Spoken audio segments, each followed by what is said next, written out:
The Tree of Life. The Kabbalah is an archaic system of Jewish mysticism.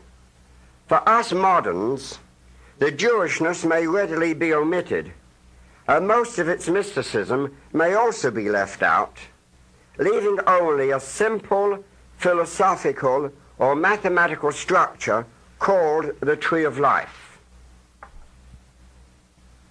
Said Eliphas Levi almost a century ago, on penetrating into the sanctuary of the Kabbalah, one is seized with admiration at the sight of a doctrine so simple and at the same time so absolute. The necessary union of ideas and signs, the consecration of the most fundamental realities by primitive characters, the trinity of words, letters, and numbers.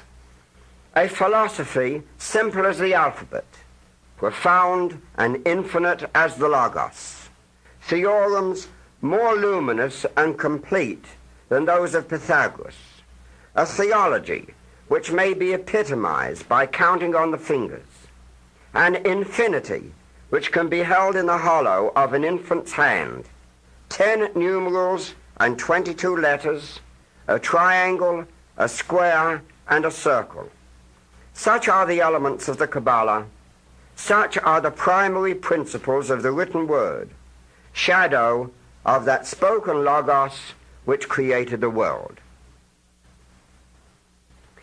Each student has the task to ascertain for himself, where the Kabbalah is concerned, what must be considered true and reliable, and to set up on his own score a reliable standard of reference. This standard can only be spiritual experience.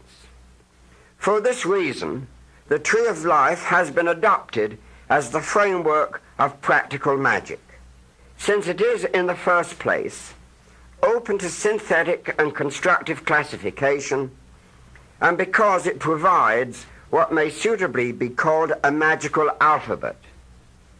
It must be noted that the word alphabet is used, and it is so used in preference to the word language and the developments therefrom. The Kabbalah does not attempt to provide a complete magical language or an entire philosophy. Only by spiritual experience may the latter be acquired. But from the alphabet of ideas, numbers, and symbols, and the intimations which it presents, the student may find himself enabled, with the aid of magical research and with the aid of the inner spiritual experience, to construct a satisfactory edifice of a high philosophy which will take him through life.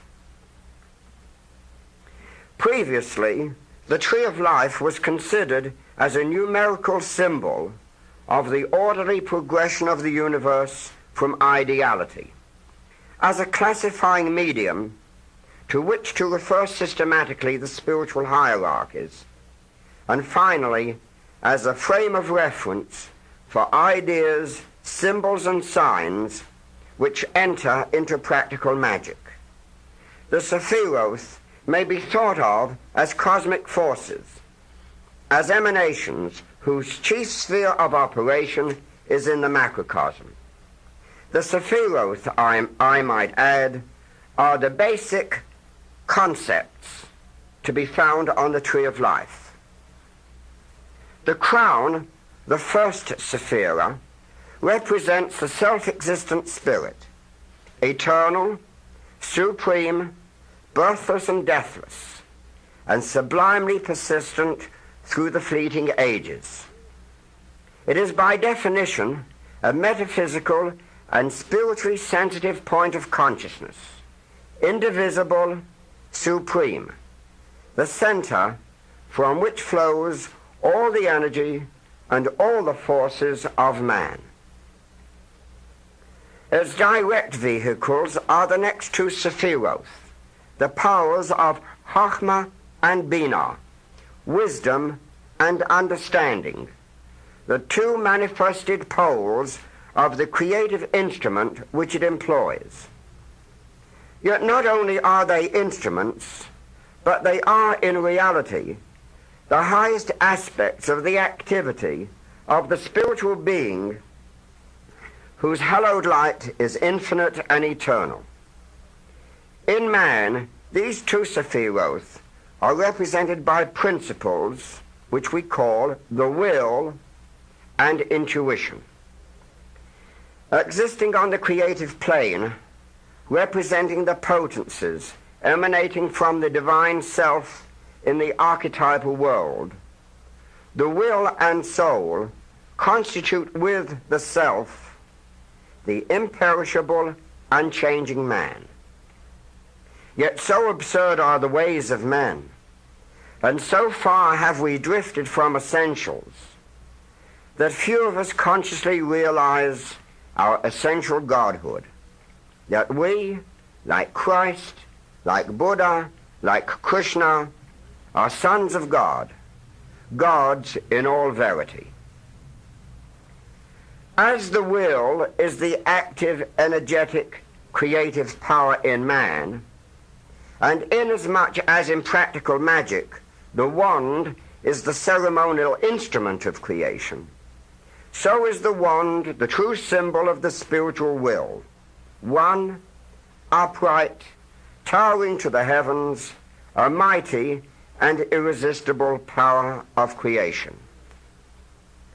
The intuition, being in opposition to will on the tree, is feminine and passive, representing the true spiritual vision of the soul or imagination. Like the chalice on the altar, it is ever open to receive the dictates and commands issuing from above. To it also is referred the spiritualized imagination, which, with the will, are the powers par excellence utilized in magic. The more one opens oneself to the divine will and the divine imagination of the inner self, the greater does one become in the manifestation of one's godhood, an oracle of the Most High, a spotless vehicle of the purest spiritual fire.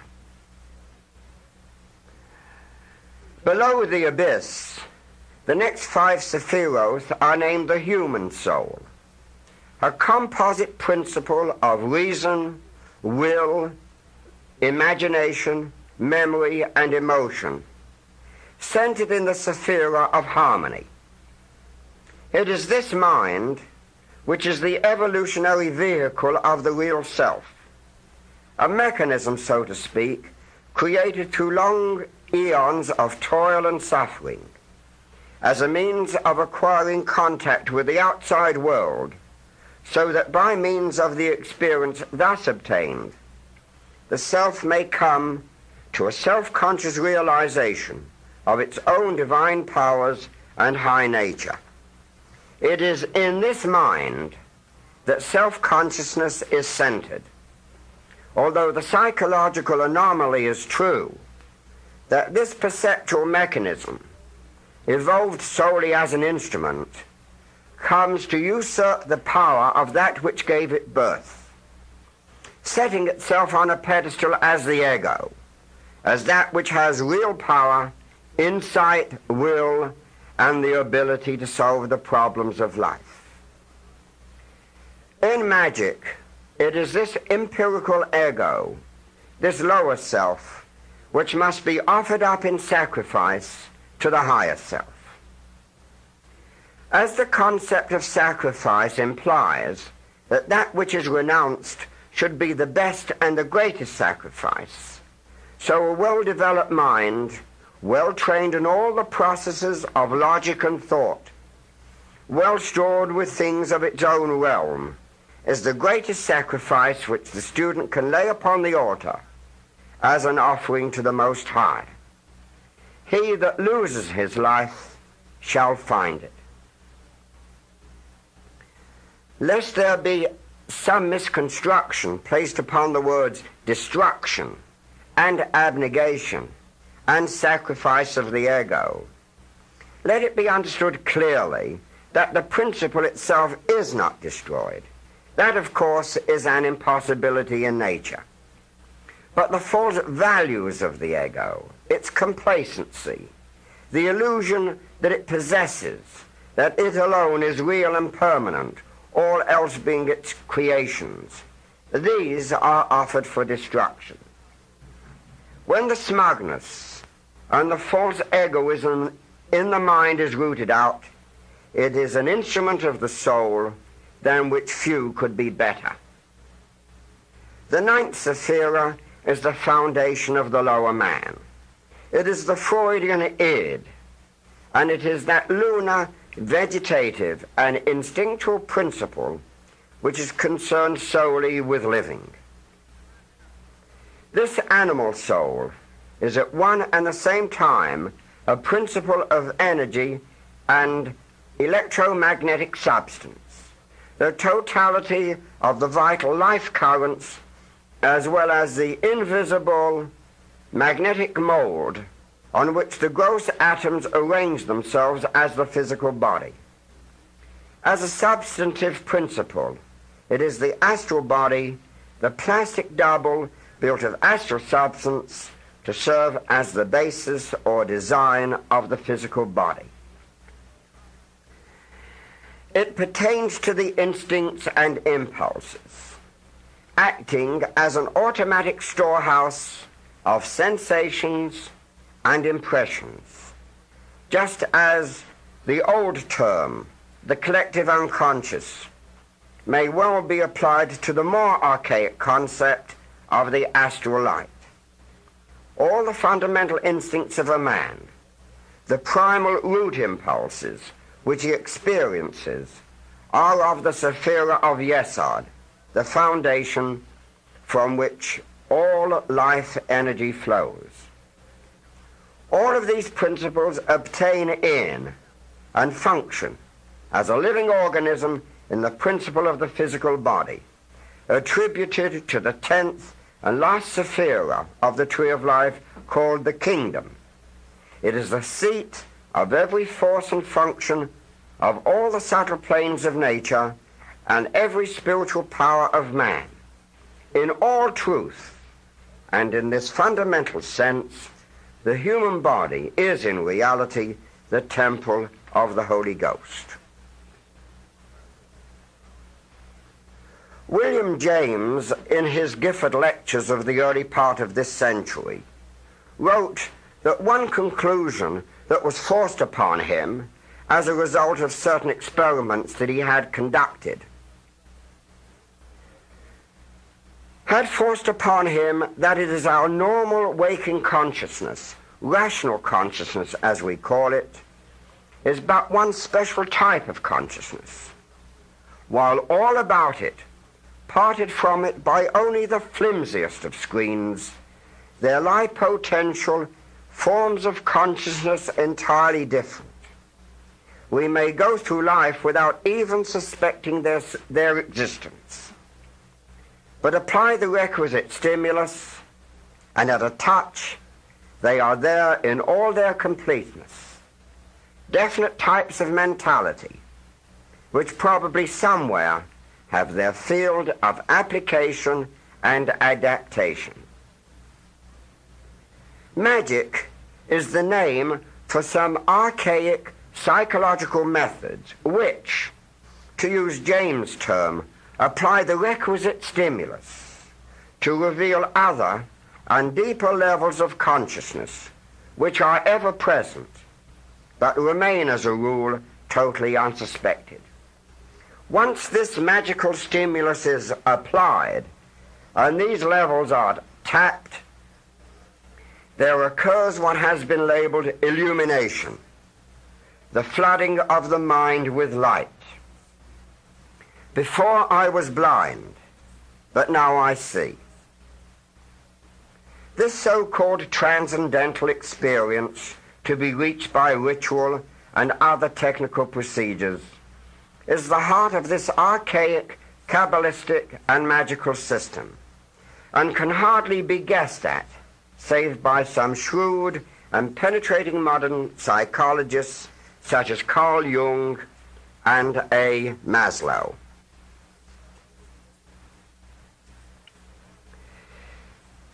It is with the mind with which I wish in particular to occupy myself at some little length.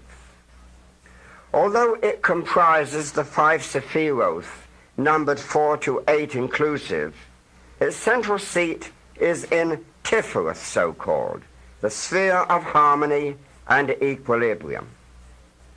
One problem which concerns the magician is the fact that inherent in the mind is a principle of self-contradiction which prevents its use, independent of any superior assistance, in the quest for truth and light. Using the reason alone, man can never come to any true realization of what he is in himself.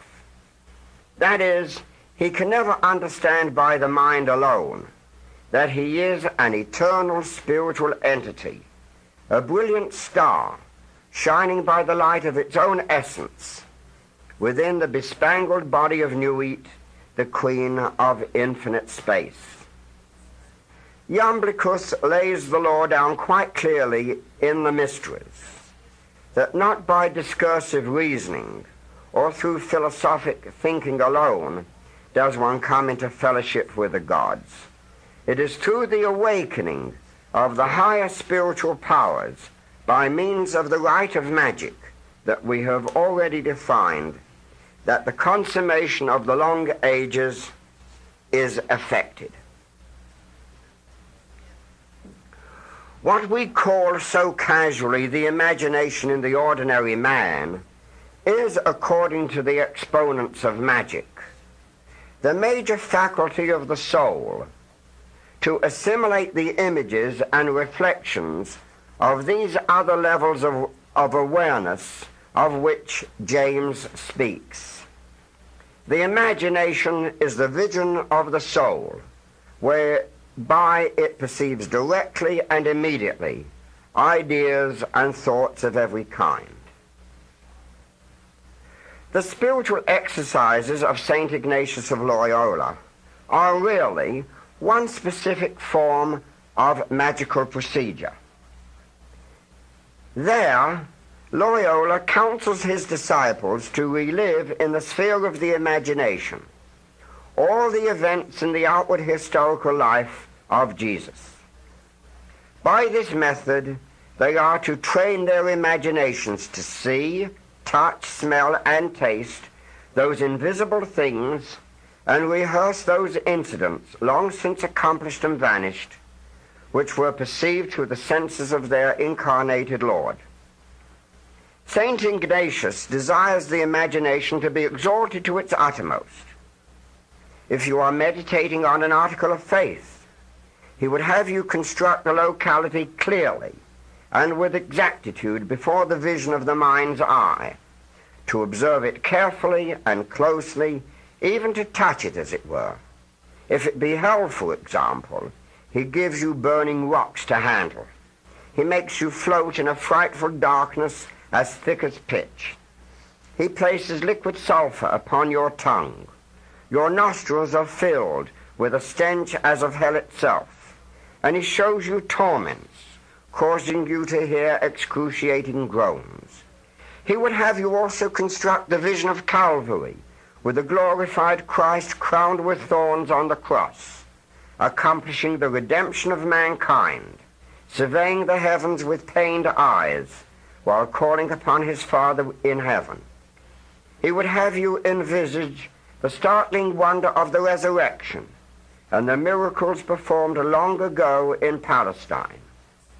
All this St. Ignatius bids your will to create in imagination by constant exercise, and thus, in this way, apply James's stimulus to reveal these other levels of consciousness which are present at every moment of our lives. Perseverance and constant application will certainly bestow upon the student a will which is indomitable, a mind capable of prolonged concentration, and above all, an imagination which is the essence of creativeness. One of the exercises that is analogous to those recommended by St. Ignatius is on a more prosaic level. The student is to picture to himself, for example, that he is sitting by a mighty waterfall, a Niagara, and before his inner eye, let him create an image of the river high up in its source, murmuring and rambling peacefully along. Then let him conceive of its gradual approach to the precipice, wild torrents of maddened waters, swirling hither and thither in churning cascades of white and foam, tumbling against the rocky boulders, and being irresistibly hurled forward over the edge. Let him further imagine these thousands of tons of water surging headlong over the precipice with a constant reverberating echo of thunder. Conceive then the spray being shot out in all directions, the beauty of the snowy surf refracting the sunlight into iridescent rainbows full of brilliant color and hue. And let him hear, and upon hearing marvel, the deep, thunderous voice of the terrific impact of their volume against the lower rocks and waters. The student may also construct in imagination more familiar things: the noise of a speeding train, the taste of chocolate, the smells of sweet perfumes and incenses, and the touch of burning coal. Not only must the imaginative formulation of the sense be distinct, that is to say, the taste of chocolate or not of sweet caramels, for example, should be clearly imagined, but also the student should so train himself as to sustain or prolong the image or impression. By these efforts of the imagination, its power will germinate and grow, developing beyond conception, and with the passage of time, a new power of creativity and vision will come to him.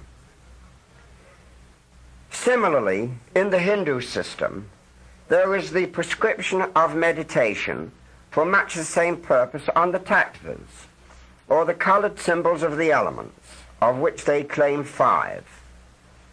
Combinations of these 5 produce 30 sub-elements and elements, the pictorial symbols of which make remarkably good objects for the exercise of the imagination. There is a red triangle for fire, a horizontal silver crescent for air, a blue circle for water, a yellow square for earth, and a black egg for spirit. The combination of any two symbols, such as a red triangle surmounting a silver crescent, or a small blue circle placed in the middle of a yellow square, seem in a most singular way to stand out from the dark background of the inner vision and to stimulate all the powers of the imagination. Only a short time suffices to procure efficiency in the visualization of these symbols. In his introduction to a book entitled The Yoga Aphorisms of Patanjali, William Q. Judge made the statement that the ancient Hindu sages knew the secret of the development of the will and how to increase tenfold both its power and efficacy. This secret of the ages, the enhancement of the power of will and wisdom, has never really been lost. Will, to the student of the divine magic, is the primary factor in the production of whatever spiritual changes he proposes. The will is neither good nor bad. It is power only, and so vitalizes all things alike. In a sense, here is where a certain danger of magic intrudes. It is not enough for the student to become God-intoxicated and elect in the knowledge and conversation of his higher self. Great as this is in itself, it is not yet enough. For into him whose mind is disorderly and ignorant and poorly disciplined, the gods pour their wine in vain. Because the mind is abdicated to reach a higher synthesis and a nobler kind of consciousness, there is no cause to neglect the application of that faculty to the matters pertaining to its own place in nature. That is why, under the ancient systems, grammar, philosophy, science, and logic were taught to cultivate and so improve the mind, and mathematics too, because the methods of that science were disciplinary and orderly. Geometry, music, and the arts were also inculcated, and a system of symbols was deduced therefrom. Now, the consequence of all these disciplines is obvious. As time progresses through this technique, the student accomplishes two separate things, both of them being major aspects of what we have come to call the great work. A perpetual vigilance approximating a most powerful current of willpower has been generated. This, from the beginning, tends to bring all the activities of the human being under conscious control of the will.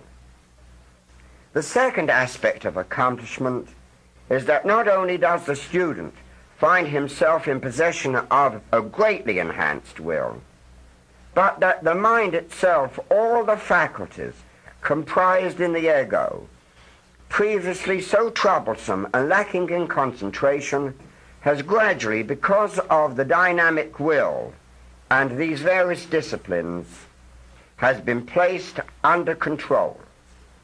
And in this way, the student becomes enabled to fulfill the terms of what James so eloquently wrote.